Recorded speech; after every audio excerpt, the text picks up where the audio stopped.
Yes, sir. Reed, okay.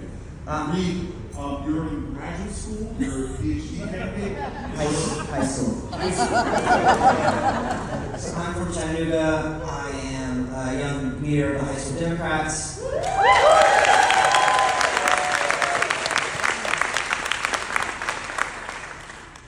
And people today are asking me about policy, and I would like to ask for your advice.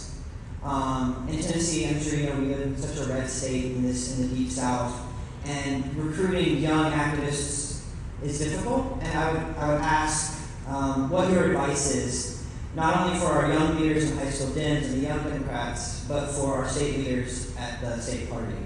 How can we recruit more people? Why would you end on the hardest question? and Reed, you're in high school. What year are you in high school? I'm a junior. Wow.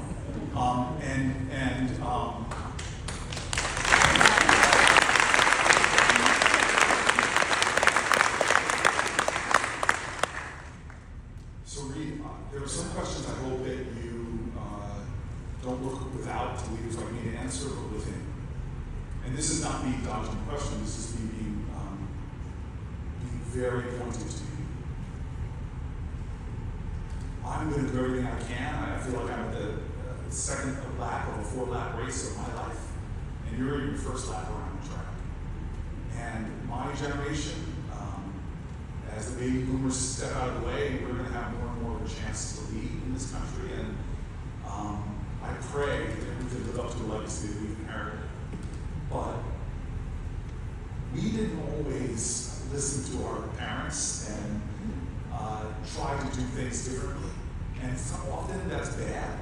I was telling someone earlier, my mom still says I have a hard head and you're not too old that I can't give you a softer behind. But the truth is, she would tell you there are a lot of times that I was stubborn and didn't listen to her, and she's happy I did.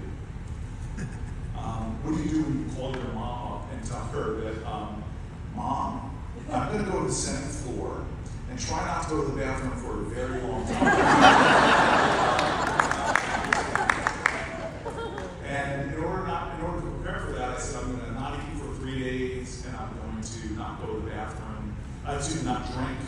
I'm going to dehydrate myself. And she said, that doesn't sound wise. But I know you well enough to know when your mind is made up, you're going to try this. And I'm reminded of one of my favorite chapters in one of my favorite books. I hope you'll read this book. It's a book called Parting the Waters. It's by Taylor Branch. It won a Pulitzer Prize. And the chapter, if you don't want to read the whole book, is called Children's Miracle. And it starts off with King in jail in Birmingham, Alabama. And he pens some of the most beautiful, I think it's one of the most beautiful letters in American history. And he says profound things that I know by heart, like we are all caught in an inescapable network of neutrality, tied in a common garment of destiny. Injustice anywhere is a threat to justice everywhere. It's profound, it's beautiful. But he comes out, and his tactics are failing in Birmingham. And there are people in Birmingham that call it the city that would never integrate. And yet 2 younger people come up to him, James Bevel and Dorothea Cotton, 2 younger people come up to him and said, you need to change your tactics. You need to let us do something that you haven't let us do before. And King finally relented and let these 2 younger activists organize kids in Birmingham, ages 8 years old all the way to 18. And they would allow them to lead this fight. And so that was April, now May 2nd or 3rd, if I remember correctly. These kids come out and stand in front of Bull Connor, who unleashes fire hoses on them. That's some of the most iconic imagery. And then the kids organize again. After filling the jail cells with children, more children volunteered, but the next time they marched, they let dogs out. But what's amazing about the story is their tactics so shocked the conscience of our country, not just our country. The foreign media was mocking, the Soviet Union was mocking us with these pictures of children saying this land of democracy is denying the so-called wanted rights to black children. It so shocked the conscience of this country that many of the Americans who were sitting on the sidelines the bystanders suddenly started going to Birmingham. Within a matter of days, thousands of people descended. Artists like Joan Baez and Dick Gregory suddenly found themselves there, and in 12 days from their last protest, the segregation that they said couldn't fall fell.